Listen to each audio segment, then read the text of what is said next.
Mabuhay! Ako po si Catherine Magray, ang inyong NCCA Arts Ambassador. Inaanyayahan kayong manood at tumutok dito sa Padayon, the NCCA Hours. Halina't ma-inspire sa mga kwento ng pag-asa, makisaya sa kwentuhang puno ng kaalaman, at matuto sa ating sining at kultura.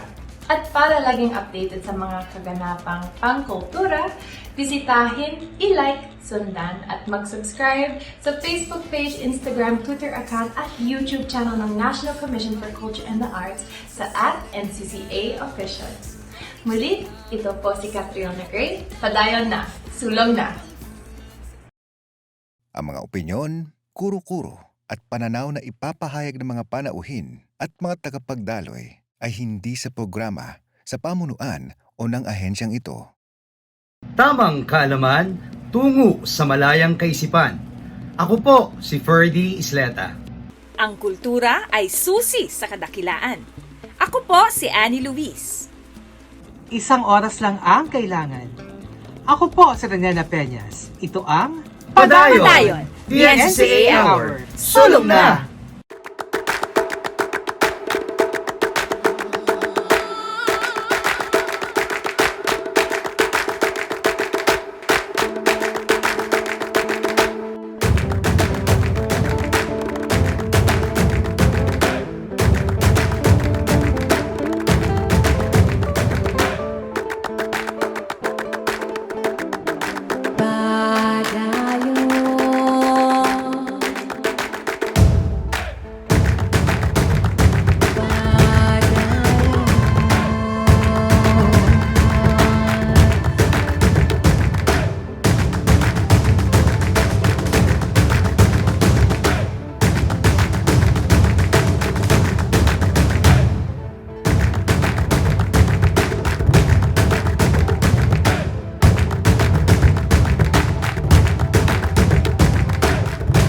Padayon, the NCCA Hour. Sulong na!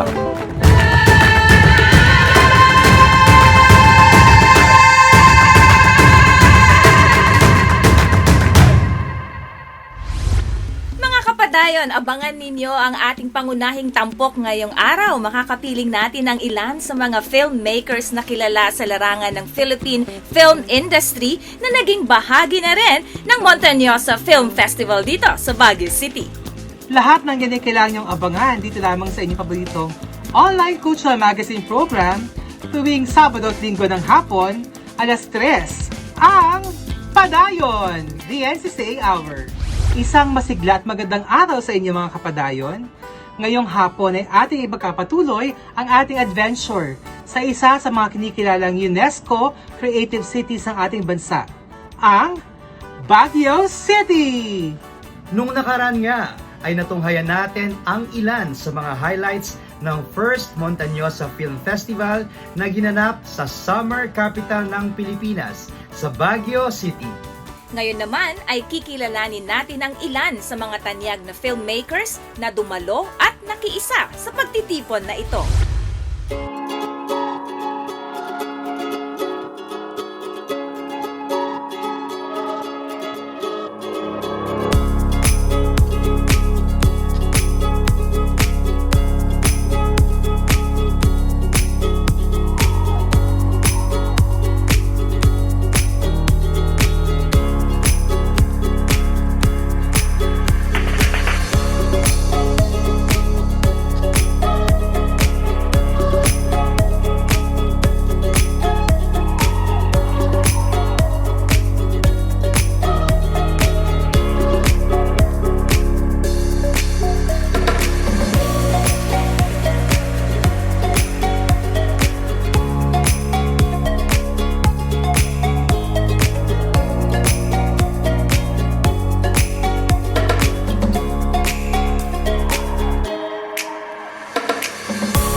unang bisita ay accomplished at multi-awarded screenwriter, filmmaker, creative producer at theater artist. Kilala siya sa mga pelikulang Gabon, Sarong Banggi at Slumber Party. At isa siya sa mga mentors at miyembro ng jury para sa kauna-unahang Montañosa Film Festival. Narito po si Ginoong Emmanuel de la Cruz. Ang ating ikalawang bisita naman ay isa rin sa mga mentors at miyembro ng jury sa Montañosa Film Festival.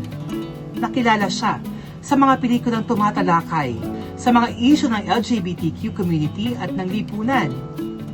Isa sa mga pelikulang ito ay ang pagdadalaga ni Maximo Oliveros noong 2005, na sinundan pa ng Zombadings noong 2011 at In My Life noong 2009.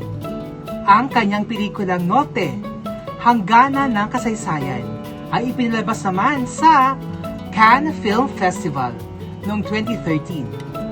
Mga kapadayon, ang internationally acclaimed producer, filmmaker, at writer na isa ring proud trans woman, si binibining Moira Lang. Ang ating ikatlong bisita ay isa ring mahusay at multi-awarded na filmmaker, producer at writer. Sa kanyang pelikula ay isinusulong niya ang pagpapahalaga sa katutubong kultura ng ating lahi. Ilan sa mga pelikulang ito ay ang Tatapilo, Gold at Am-Ama. At bilang isa sa natatanging anak ng lalawigan ng Abra, itinatag niya ang Sine Abreño at ang Abreñan Heritage Film Festival. Mga kapadayon, ikinalulugod kong ipakilala sa inyo si Ginoong Dexter Macaraeg. Lumaki ako sa Abra, so meron kaming sinihan doon na tuwing Friday, kailangan manood ako kahit na humingi ako ng pambayad ng entrada doon. Pero mostly kasi yung pinapalabas doon yung mga Chinese movies that time, mga 70s pa. Actually, mula nung bata ako, mahilig na ako manood ng sine. I remember I would cut classes para lang manood ng sine. Kahit grade school pa lang ako. Because my parents were the managers of the PNR bus station and we were bringing the film reels from Manila all towards northern Luzon and to Apari. So I realized na throughout my childhood, I've been watching pala all these films in the big screens, in the cinemas.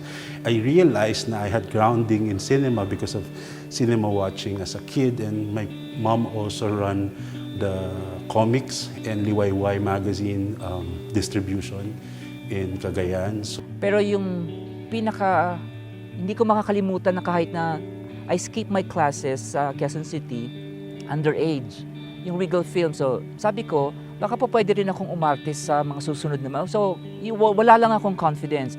Until 1987, I joined the Mowal Fan Film Institute doon, acting for film. Then I went to Tanghalang Pilipino, Repertory Philippines, and Dulaang Kabataang Barangay. So lahat yun, unti-unti, tuwing summer, they conduct those kind of workshops. And nung time na yon, hindi ko naman na-imagine na magiging filmmaker ako. Pero siguro, nung malapit na ako graduate ng high school, naisip ko na maybe film is something that I want to take up in college. So nag-research ako, then nakapasok ako sa UP Film, which then was medyo bago pa yung kurso na film sa UP.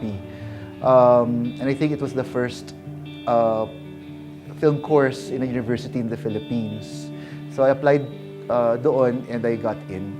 but when I was in UP and I shifted from creative writing, malikhaing pagsulat, into the film degree, and I was watching one of the first films in class, under Sir Jacob Cadiz, I think.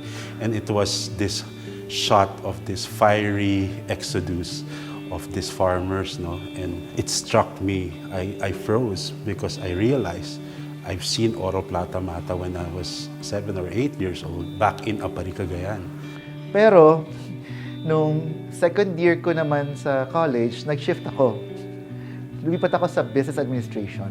A few years later, I found myself back in film as a brainstormer for Star Cinema, which was a new company back then. Because I started with theater, kasi before, there's no money in theater. Wala talaga. So I went to foreign service, as which I served 24 years.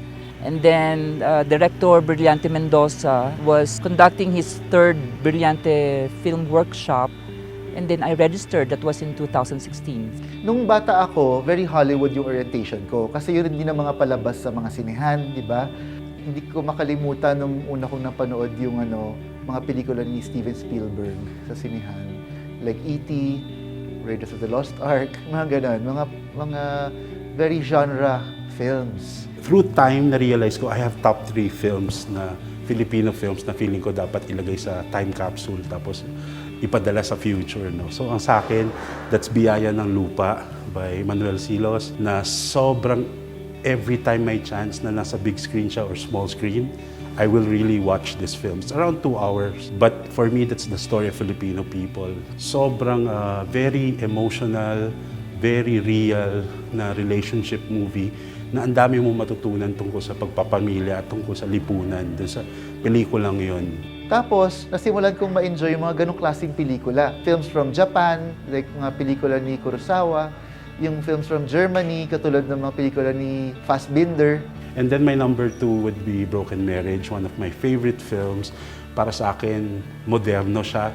Para sa akin, yung pelikula na pagtingin sa isang relasyon na parang binuksan mo talaga siya inside out is such a powerful filmic device and a filmic operation na tingin ko nakuha ko din yun sa mga pelikula ko na really focus on relationships. Bata pa lang ako, hindi ko maintindihan yung nararamdaman ko nung una ko napanood yung mga pelikulang yon. Medyo natatakot ako, lalo na sa pelikula ni Fassbinder, na really so personal. Pero dahil doon, I got hooked. Ang pangatlo, of course, would be Perfume Nightmare by Tatay Kidlat. Kasi sa tingin ko yun yung formula talaga na pinapakita na yung filmmaker na Pilipino sobrang malikain.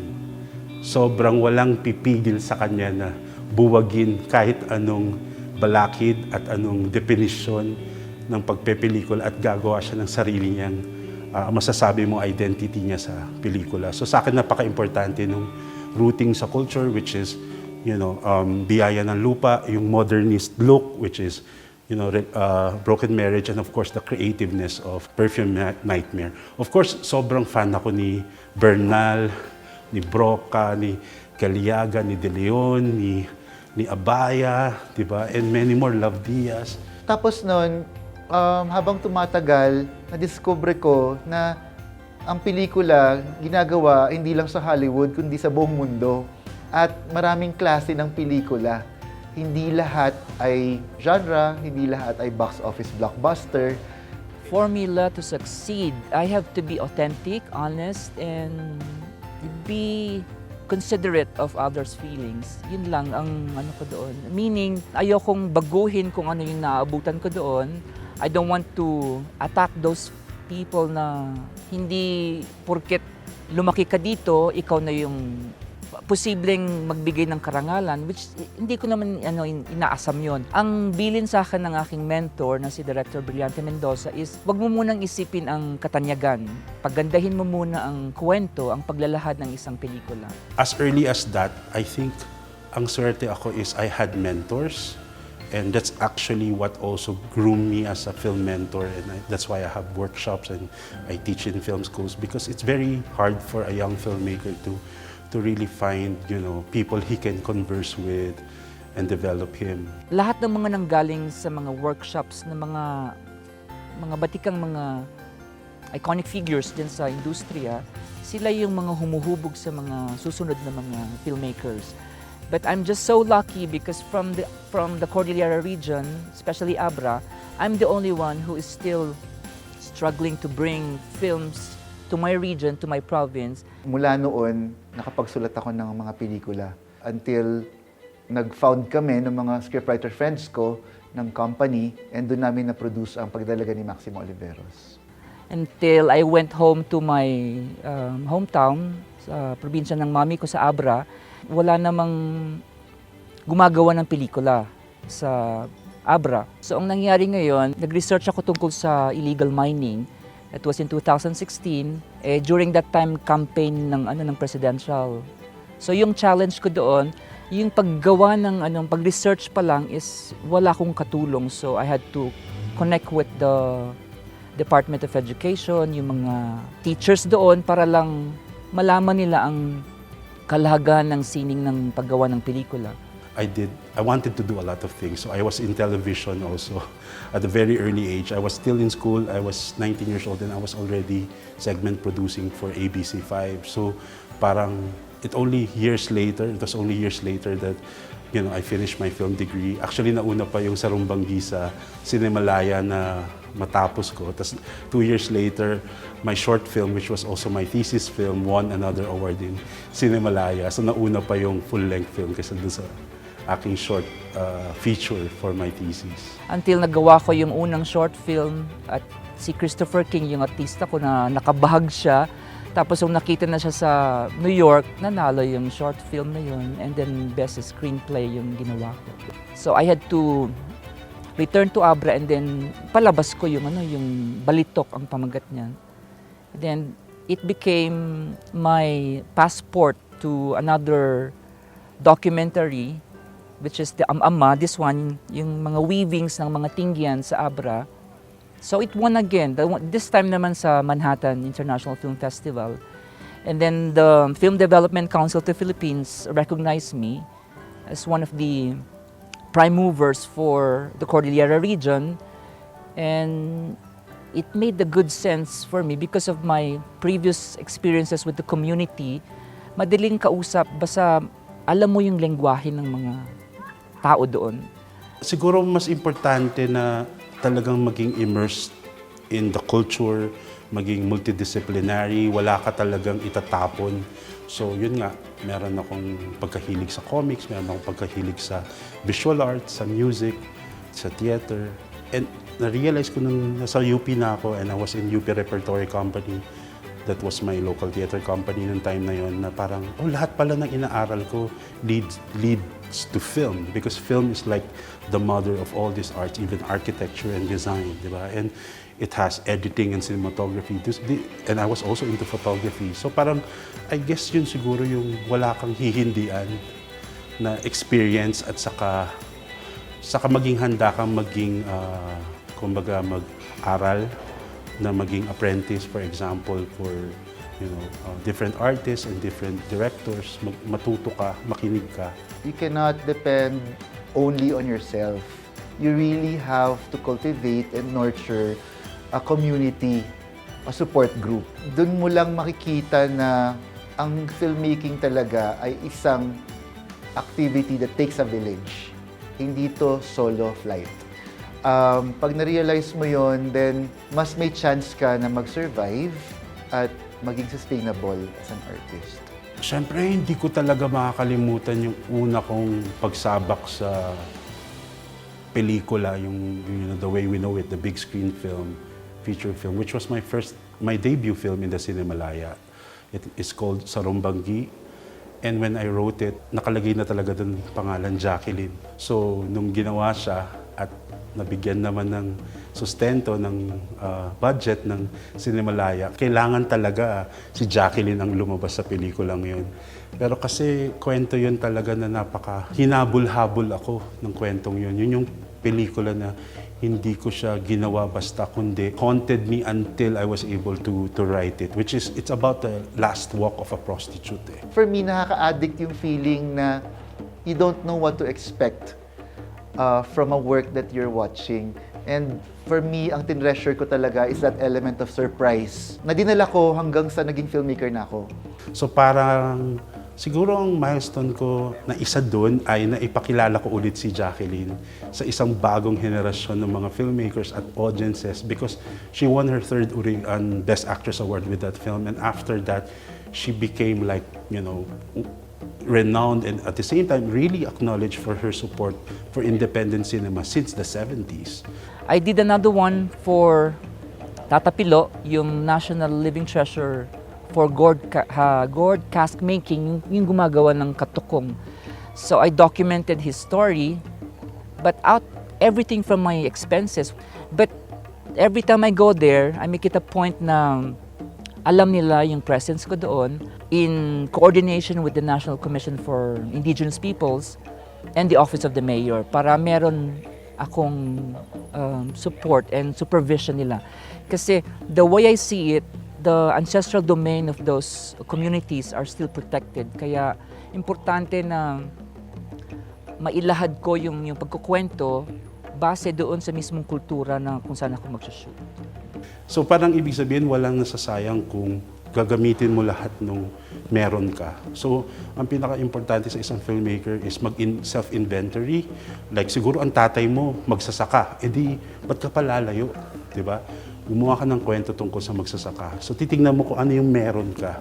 Kaysa maghanap ka na kailangan mo na mas magandang camera, kailangan mo mas malaking artista, kailangan mo ng malaking budget. Bago mong isipin mo muna ano yung meron ako na pwede kong ilagay sa pelikula. So far, napansin ko, pinaka-enjoy ako sa either comedy or nakakatawang drama. Yung kasi comedy na hindi pilit, comedy na galing sa mga totoo at natural na mga senaryo sa buhay. And gusto ko yung tension ng seryoso, tsaka absurd, farcical. And napansin ko lang doon ako papunta sa mga drama pa rin siya kung tutuusin, pero baliw na nakakatawa. Yun yung gusto ko. I found my voice actually in documentary filmmaking. So, mas mabuting sabihin ko yung totoo, ama talaga siya. Kasi it won the grand prize in Korea. So, if ever that film is lost, it's already in the National Museum of Korea. So, binili na nila yun. Meron tayo talagang kaakuhan. Meron tayong sariling identidad na hindi natin kailangan tumingin sa labas. And film is a foreign medium, no? Hindi naman to nagmula sa Pilipinas. Pero pag tinignan natin the great golden age of cinema and until today, what we're able to do with this medium na talagang napaka-Pilipino. Sa tingin ko yun yung ina-aspire ko with every project na kahit genre film yan, may makikita kang pagka-Pilipino sa kanya. So, siguro ang dream ko is to keep working on really strong materials na pwede kong bigay yung buong puso at kaluluwa ko. Kasi ganun naman ang pelikula, kukunin niya lahat ng meron ka. Is really how to make the filmmaking practice sustainable in a way na you still retain a lot of your creative freedom and integrity. Diba? Kasi for me, sustainable ka kung may integrity pa rin yung practice mo. Kasi kung give up mo yung integrity, hindi sustainable for you, no, as an artist and as a storyteller. Gusto lang namin na magkwento dahil mga creative artist naman yung mga nasa likod at saka mga nasa humaharap sa camera, tulong-tulong kasi nga ang pelikula is collaborative. So, hindi ko magagawang mag-isa. Ako lang yung nagre-research, tapos ipapabasa ko dun sa producer kung papayag siya na ganito until magkaroon kami ng konting pag-uusap dun sa budget. Kung low budget man siya, makakahanap tayo ng tutulong sa atin. We will still struggle, we will finish this film kasi naniniwala sila na meron siyang patutunguhan. Tingin ko yung kagandahan ng Pilipino na nakikinabang ang ibang bansa sa atin, sa ating talento. Bakit hindi yung ibigay natin yun sa sarili nating pelikula na let's really go for the best. Kasi sa region, actually pioneer tayo, di ba? Sumunod lang siguro tayo sa India, kumbaga, at Japan. Pero kita naman natin yung mga ating neighboring Asian countries kung saan na sila umabot. Tapos every time pumupunta ako sa mga bansang yun, sinasabi nila na anong nangyari sa inyo kasi we look up to you. So parang sa tingin ko dapat yung huwag tayong maghilihan. Dapat let's push each other forward and let's help each other. And actually, isa pang bagay, minsan may mga pelikula ako na sobrang mahal ko, not for the whole, but for the parts. Na-realize ko habang tumatanda ako na medyo overrated yung sinasabi na sa atin na hindi, tingnan mo yung kabuuan. Sa akin, bakit hindi ko pwedeng mahalin yung parts? May mga pelikula na mahal ko lang yung parts and I treasure those. Being a regional filmmaker, I wanted the 6 provinces to have at least one film to support the national film industry in Metro Manila or in Luzon, Visayas, Mindanao. But for the Montañosa Film Festival, kasi nga we started na this one, I'm still considering myself as bago. Kasi nga, pang-apat ko pa lang yan. And then, I'm shooting another one for Salidumay. So, itong ikalima, hindi ko pa rin siya mako-consider na biggest contribution ko kasi nga hindi pa ako nakagawa ng full length. So, meaning, as Sir Nick De Ocampo has said, yung short film, ipelikula rin naman. Siguro yung hope ko for Philippine cinema is also yung hope ko para sa Philippine culture, which is alagaan natin, let's preserve it. Napakalaki, napakalawak, napakalalim at hayahay ng ating mga likha na nakakalungkot kapag sa ibang bansa pa to na-appreciate bago tayo. So sa tingin ko bago tayo tumingin sa labas, tignan talaga natin yung sa atin. Hindi naman yan sa pilitan, no, na parang manood ka kahit na hindi maganda yung palabas. Pero sa tingin ko dapat continuous yung ating pagtangkilik sa ating sariling pelikula. Yun ang hope ko kasi doon mag-uumpisa yun eh. Kung ano man yung dream project mo as a filmmaker, sana matupad mo yun. Nang hindi ka nag-aalala, yun ang pinakamalaking challenge is how to balance economic sustainability and creative freedom. Ang ganda na nangyayari dito sa Montañosa, if I may mention, because the community is really responding to the cinema that is being created for them and with them. So sa tingin ko, bawat komunidad sa Pilipinas, sa regions, kahit saan ka man, nasa Bulacan ka, nasa Taytay ka, nasa Marikina ka, imposibleng walang kwento na talagang aantig eh. Yung mga pelikulang magagawa dito, it has to be accessible to the people in Metro Manila. Hindi lang dahil nasa pandemic tayo, ready siya na mapanood dito sa platform na ito, kailangan iikot natin siya sa Visayas and Mindanao. And even in coordination with the Department of Education, para lahat ng mga nagawang mga pelikula dito sa Cordillera, mapanood din ng mga estudyante at magkaroon sila ng inspirasyon. So, sabi nga nila, cinema is just in the letter C of the whole alphabet. Napakabata ng cinema bilang sining. Kailan lang ba nangyari ang cinema bilang sining? In the late 1800s, ang painting, ang music, ang dance, since the time began. So bakit natin sasabihin na tapos na, hanggang dyan na lang ang cinema, or wala nang audience, or nag-evolve na yung audience? Actually, ito yung exciting time, di ba? Para i-evolve at i-develop natin. Pakinggan natin yung mga boses na hindi natin pinapakinggan at inilalabas sa mainstream. Kasi yung boses talaga ng indigenous, saka yung boses ng mga komunidad, dapat talaga mailagay sa mainstream o mailagay man lang sa ating mga priority para ikwento. para sa mga baguhang mga filmmakers, especially dito sa Cordillera region, huwag kayong magmadali na gumawa. Basta mag-research kayo ng mabuti, i-coordinate nyo ang inyong mga researches sa mga tamang institusyon para mabigyan din kayo ng support. Bigyan mo ng oras yung maganda mong idea, pahinugin mo siya. Bigyan mo siya ng napakahabang creative development time.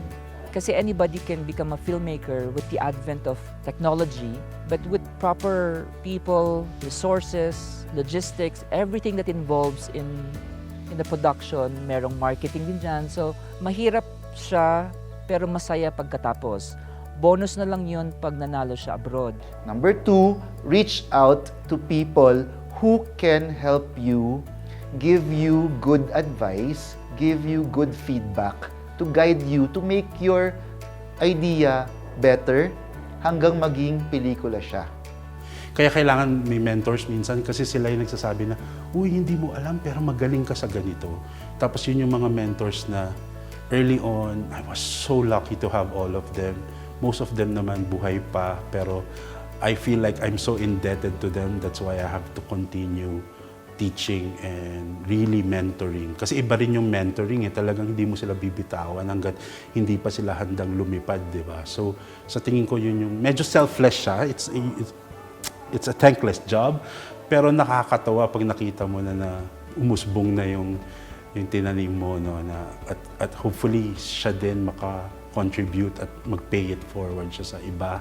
Basta ang sining ay ang kaluluwa ng ating lipunan. Isipin natin na magkwento tayo ng mga katutubo, ng mga karanasan ng mga tao. Yung mga paglalahad ng pagkukwento, yun ang magbibigay sa atin ng tamang kalakasan. Sila yung tutulong sa atin. At yun din ang magsusukli sa atin sa tamang panahon at Gusto ko maging economically sustainable ang filmmakers ng Pilipinas. Hindi ko pinapangarap na maging sobrang yaman natin or maging blockbuster lahat ng ginagawa natin. Pero kumita tayo ng sapat para magawa natin lahat ng dream projects natin hanggang tumanda tayo, hanggang mamatay tayo. Keep your relationships. Kasi yung kahenerasyon nyo, yan din yung makakasama nyo kahit na malayo-layo na kayo. So dapat yung relationships nyo intact kasi magugulat kayo kung sino yung mga magpupul ng strings, mag-open ng doors or even windows pag nasarahan na kayo ng mga pintuan, may biglang mag-open na window because may nagawa kayong good acts earlier on and you kept giving without asking for anything in return. And later, they will give it to you because they see you as also a giver. Ako si Moira Lang, filmmaker, Padayon. Ako po si Emmanuel de la Cruz, isang filmmaker, Padayon. ako si Dexter Macaraeg, taga-probinsya ng Abra, isang filmmaker, Padayon. Ayan mga kapadayo, natunghayan na naman natin ang isang kwentuhang punong-puno ng aral at inspirasyon mula sa ilan sa mga mahuhusay na filmmakers at storytellers ng ating bansa. Maraming salamat po, Ginoong Emmanuel de la Cruz, Binibining Moira Lang at Ginoong Dexter Macaraeg sa oras na inyong ibinahagi dito sa aming programa. Mga kapadayon, sana'y marami kayong napulot na aral mula sa ating mga espesyal na panauhin ngayong araw. Patuloy lang din nating suportahan at ipagmalaki ang pelikulang Filipino. Hanggang sa susunod nating kwentuhan, dito lamang sa Padayon, the NCCA Hour. Sining at inspirasyon sa gitna ng mapaghamong panahon. Ito ang mga kwento ng ating mga Filipinong artista, tampok namin dito sa Sining Inspirasyon.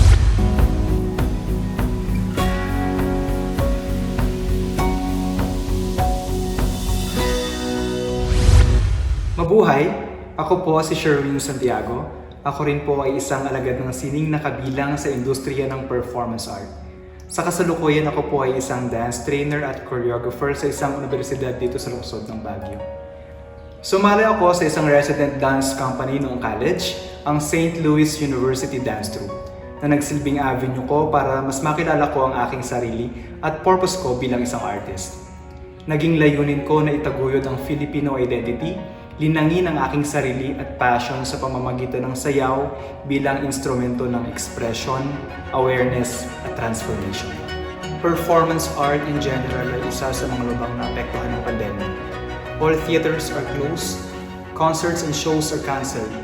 Nagkaroon ako ng takot at pangamba sa maaaring maidulot ng mga restrictions at limitations ng malaking transition na ito.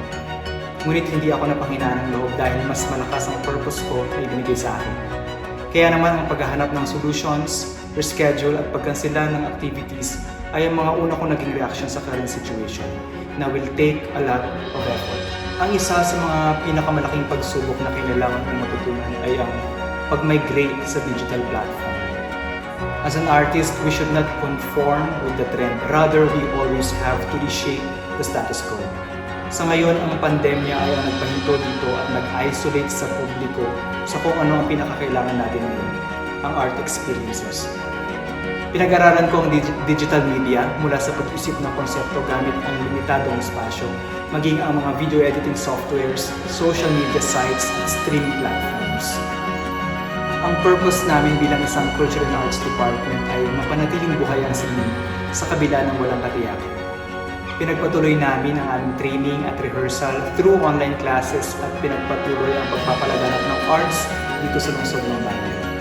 Nagkaroon kami ng mga programs and activities na nagbigay inspirasyon sa aming miyembro at sa ibang tao.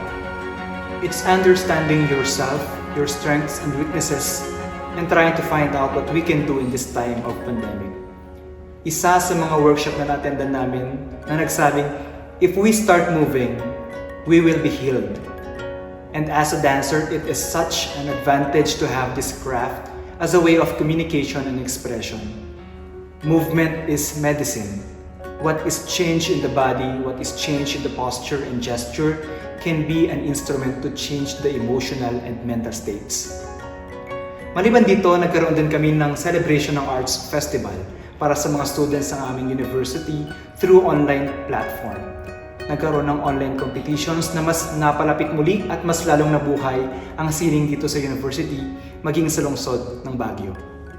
Natutunan ko rin na gawing positibo ang mga bagay kahit na alam kong mahirap at walang katiyakan.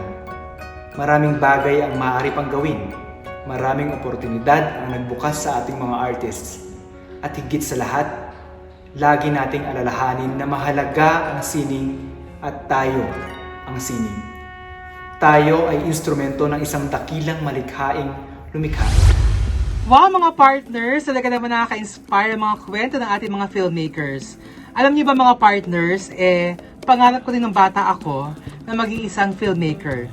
Pero ngayon sa aking munting paraan, bilang isang miyembro ng NCCA at host ng Padayon, alam ko, isa rin akong storyteller na naghahatid ng mga kwento ng saya, sigla at inspirasyon sa ating mga kapadayon. Para laging maging updated sa mga kaganapang pangkultura, bisitahin, i-like, sundan at mag-subscribe sa Facebook page, Instagram, Twitter account at YouTube channel ng National Commission for Culture and the Arts sa @NCCA Official. Dito sa programang hatid ng National Commission for Culture and the Arts. Ugaliin kami samahan tuwing Sabado at Linggo, 3:00 ng hapon. Maraming salamat sa pagtutok sa aming programang nagbibigay ng kaalaman. Sa programa nagbibigay ng kasiyahan. At sa programang nagbibigay ng inspirasyon. Ito ang Padayon, the NCCA Hour. Sulong na!